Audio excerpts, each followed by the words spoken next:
പാർലമെന്റിന്റെ ബജറ്റ് സമ്മേളനത്തിന്റെ രണ്ടാം ഘട്ടത്തിന് ഇന്ന് തുടക്കമാകും. വഖഫ് നിയമ ഭേദഗതി ബില്ല് ഈ സമ്മേളന കാലയളവിൽ സഭയിൽ അവതരിപ്പിക്കും.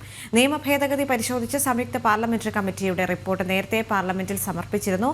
അതേസമയം മണിപ്പൂർ വഖഫ് വിഷയങ്ങളിൽ പ്രതിഷേധിക്കാനാണ് പ്രതിപക്ഷ നീക്കം. ഗൗതം അനന്തനാരായണൻ ചേരുന്നുണ്ട്. ഗൗതം, വിശദാംശങ്ങൾ.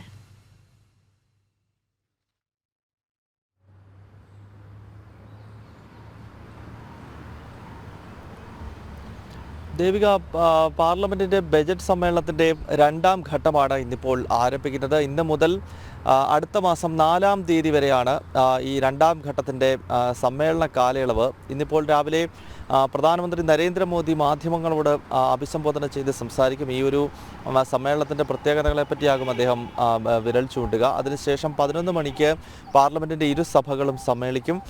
വലിയ ബഹളം, നേരത്തെ സൂചിപ്പിച്ചതുപോലെ വിവിധ വിഷയങ്ങൾ ഉയർത്തിപ്പിടിച്ചുകൊണ്ട് ബഹളം വയ്ക്കാനുള്ളൊരു സാധ്യതയുണ്ട്. പ്രതിപക്ഷ പാർട്ടികൾ അതിനായുള്ള നീക്കങ്ങൾ നടത്തുന്നു. എന്തായാലും ഈ രണ്ടാം ഘട്ടത്തിൽ ഏവരും ഉറ്റുനോക്കുന്നത് വഖഫ് ഭേദഗതി ബില്ലുമായി ബന്ധപ്പെട്ടാണ്. കാരണം കഴിഞ്ഞ ബജറ്റ് സമ്മേളനത്തിൻ്റെ ആദ്യഘട്ടത്തിൽ തന്നെ ഈ JPC ലോക്സഭയിലും രാജ്യസഭയിലും വഖഫ് ഭേദഗതി ബില്ലുമായി ബന്ധപ്പെട്ട് ഉള്ള റിപ്പോർട്ട് വെച്ചിരുന്നു. അതിനാൽ സ്വാഭാവികമായും ഇരുസഭകളിലും റിപ്പോർട്ട് വെച്ച പശ്ചാത്തലത്തിൽ ഈ സമ്മേളന കാലയളവിൽ ഒരുപക്ഷെ വഖഫ് ഭേദഗതി ബില്ല് കേന്ദ്ര സർക്കാർ അവതരിപ്പിക്കും എന്ന് തന്നെയാണ് സൂചന.